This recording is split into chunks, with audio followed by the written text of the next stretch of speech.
Welcome to the first lesson in our second unit entitled Rational Numbers. And so the first thing we're going to look at is just a quick review of the sets of numbers we looked at in our first unit. So I won't spend too much time on that. First set of numbers we learn are the counting numbers, right? We have a fancier name for that, and they are natural numbers. And so those are the ones that start with 1, and we add 1 to get to the next one. Can't quite see it all here though. Natural, let's see if I can, there we go. Starting with 1 and add 1, and the 3 dots indicate it continues infinitely in both directions. Second set of numbers contains all of the natural numbers in addition to the 0, and we call those whole numbers.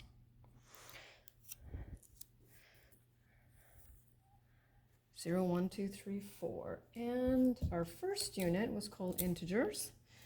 And we know those are all positive numbers, negative numbers, as well as 0 with no fractions, no decimals. And the letter we use to represent those is capital Z.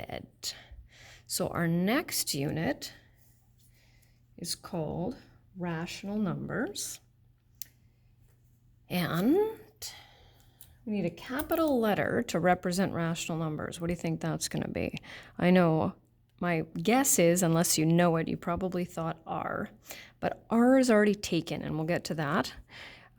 So the letter that we use for rational numbers is Q. And so what I'm going to do is I'm going to give you the mathematical definition of a rational number, which is going to seem a little interesting, and then we're going to translate it to English. So here is, there's the mathematical definition, which kind of looks like, like a jumbled mess, I guess. So we're going to break down each part of that in English here below in the notes. Okay, so there's 4 sections, 4 parts to it, right? So first thing we're going to say is, okay, a rational number is any number that can be written as a, well, what is that? That's a fraction. So a rational number is any number that can be written as a fraction. Okay, now a couple of parameters here. As long as, now A is what part of the fraction? That's called the numerator. And this new symbol here, which is not an E, stands for, is a member of, or belongs to. So the numerator has to be from what set of numbers? Well, we know that Z stands for integers, right? The denominator, that's B, right, also has to belong to the set of integers. So any number that can be written as a fraction, as long as the numerator and denominator are integers. And then the very last part here, let's see if I can slide it over. Here we go. B, that's the denominator. The denominator cannot be what? 0. Well, why is that? Well, if the denominator was 0, we would be dividing by 0. Can we divide by 0? No, we can't. And the denominator is not 0. So now what we need to do is we need to look at the 3 different types of decimals. Let's see if I can get that all on that one screen. There we go. So there are 3 types of decimals, and your job is not to be able to convert them to fractions, but to recognize if they're rational or not. So first one is terminating, which is pretty self-explanatory, right? Terminates. So here, and I try to use easier examples, right? So what is 0.5 as a fraction? Well, it's 1/2, right? 1/2. So any decimal that terminates can be written as a fraction, therefore it's rational. Next one is repeating. And I usually use this one, right? So 0.3 repeating is 1/3. And so once again, your job is to recognize that terminating decimals and repeating decimals are rational. And the last one, which is very lengthy to write out, non-terminating non-repeating decimals. And so those are like,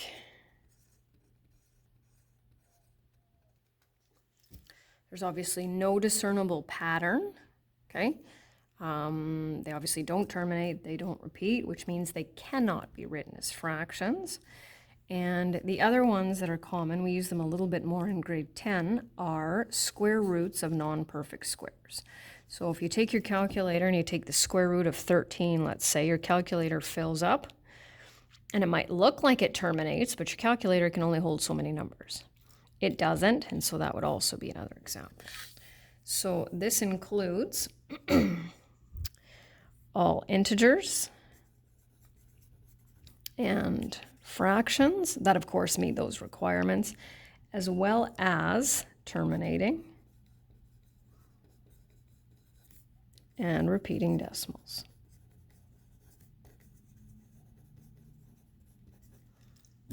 Oops, there we go. Terminating and repeating decimals. Okay, so indicate if each statement is true or false. So we're kind of doing sort of a little bit of some pre-work before we get to our NWZQ types of questions. So is 8 a natural number? Well, we know that natural numbers are counting numbers, right? So 1, 2, 3, 4, 5, 6, 7, 8, absolutely. So that one's true. Is -3 a whole number? Well, whole numbers are positive numbers as well as 0, so that's a no. Is 0.65 rational? Okay. If it's a terminating decimal or a repeating decimal, it's rational. This one terminates, right? So as a fraction, it would be 65 over 100. We could simplify that if we want. Okay. So here's a fraction. Numerator and denominator are integers, and the denominator's not 0. So that one's true. Is 1.2 an integer? No, in that previous unit that we did, we dealt with only integers and we had no decimals or fractions. So now what we need to do with this one, right? Root 3. Square root of 3, so we'll find the square root button on our calculator. Whoops, there we go. Nope, fills it up. Another way you can determine it is if you know the perfect squares, and we talked about those actually, I think on the second day, 1, 4, 9, etc., etc. If any of them are between those perfect squares, you'll know that its decimal is non-repeating, non-terminating, and therefore no. Can't have negative counting numbers, so that one's false.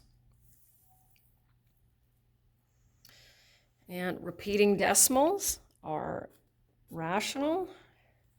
Okay, so let's look at this one. -10, is it rational?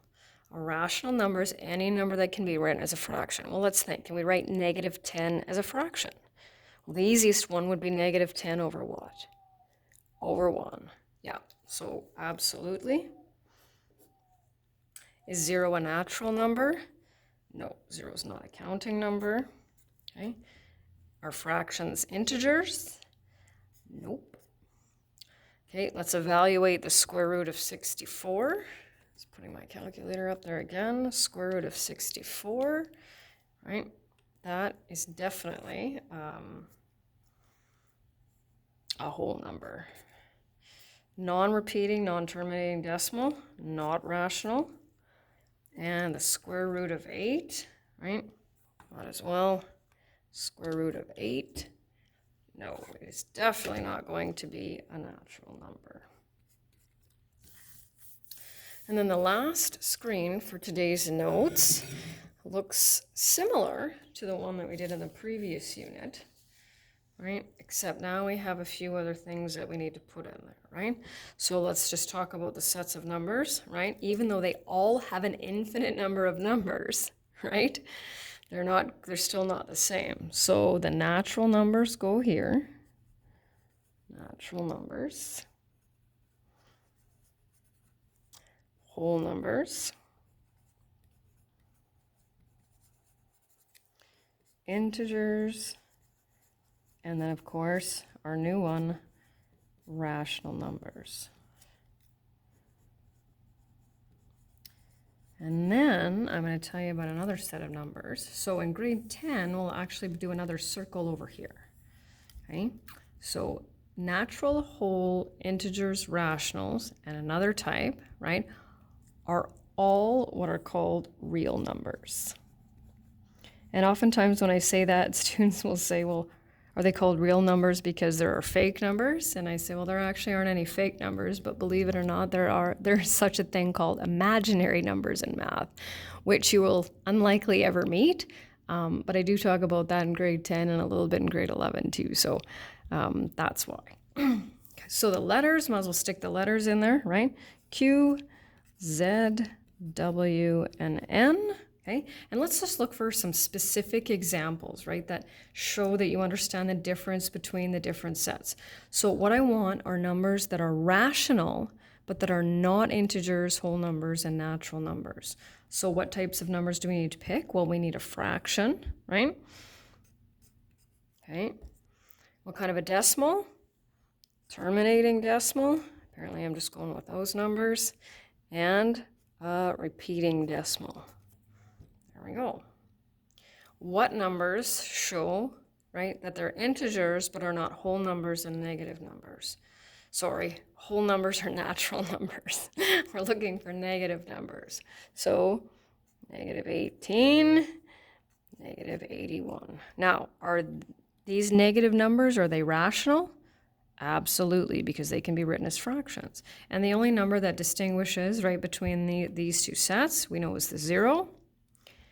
And numbers that only belong to the set of, that belong to the set of natural numbers, we're looking for positive numbers. So 34, why not? And 43.